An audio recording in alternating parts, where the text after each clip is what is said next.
In February of 1953, Warren Webster, our commander at the time, came back with a plan to go over to the base of Old Baldy and pick up a prisoner. And his idea was to send 6 men out early in the evening and crawl on the floor of the valley, and then 18 of us were to go out later on and set up around a perimeter. And when Webster and his men got their prisoner, they were to bring him back to us, and we were to take the prisoner back to the lines. Webster and his group went out and were set up, apparently, because we had no idea what was happening out there. And we went out about 7:30, and as we went out, we set up our perimeter, and I was in charge of setting up the guns, the path of fire. And when I set up the first 2 men with their zone of fire and turned around to go get the 3rd man, something caught a gleam in my eye, and I felt the bullet hit my coccyx. All hell broke loose, and we were 18 of us out there, and we were up against a battalion. Webster and his men came over to try to assist us, and they were all killed. One of ours was killed, and all the rest were wounded. When I was hit, I called for the medic, whose name was Heck. We were not allowed to call names, or we shouldn't call the names of the medic. And when he came over, he gave me a shot of morphine, and it put me in quite a twilight zone, but it was very difficult because I knew I couldn't do much. And we held them off as long as we could, and then I think they retreated because we had small arms fire, grenades going off, and these were all concussion grenades going off all around us.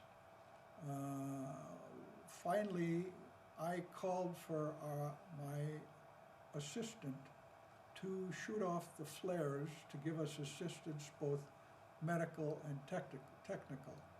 And he shot off all 5 flares, and the night was lit up.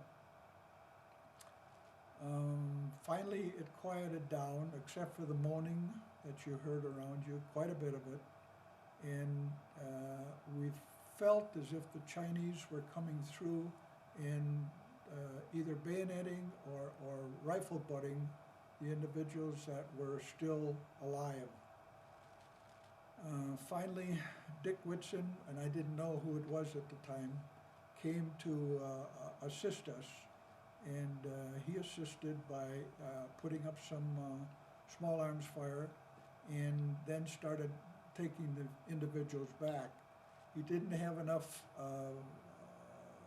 litters or stretcher bearers to take us all back, so he had to leave me and 3 others out there.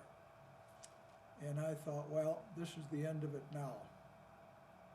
About 1:30 in the morning, I heard footsteps coming, and I thought, uh-oh, the enemy is coming back again. But then I realized that it was much too loud for the enemy. The enemy can step on a twig and break it, and it doesn't make any noise. But our GIs have big feet, and they were coming, and I think, oh my goodness, they're here for us. They picked me up, and the other 3 guys, and took us back. I think at that time they realized that the other 6 guys were already killed, so they couldn't do anything for them. They took us, as they were carrying us back, I can remember cussing them out one side and up and down the other side because they weren't carrying me as I thought they should. I thought they should have shock absorbers on these, and they didn't. Well, they got me back, and I was put on the side of a tank, as I recall. I remember seeing a big white star, and I think, oh my God, I didn't die. And they took me back, put me on the tank. They put me someplace. They did the immediate triage to find out what the problems were. And then they put me on the helicopter and flew me back to the MASH hospital for treatment.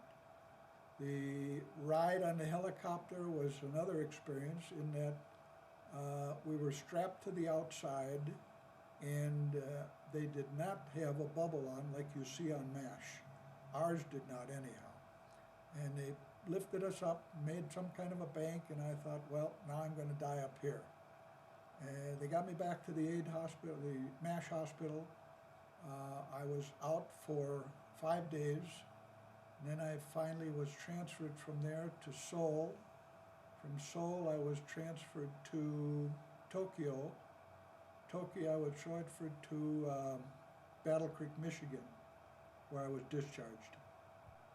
I was hospitalized for about February through August, August 21st actually. And I had to learn how to walk because there was a piece of shrapnel right next to my spine. I had 9 pieces of shrapnel and 1 bullet in me, and my walking experiences came in Tokyo General Hospital, where a nurse put me behind a wheelchair and told me that I had to learn how to walk, and she literally trained me. As a result of my wounds, I now carry a 100% disability by the Veterans Administration, and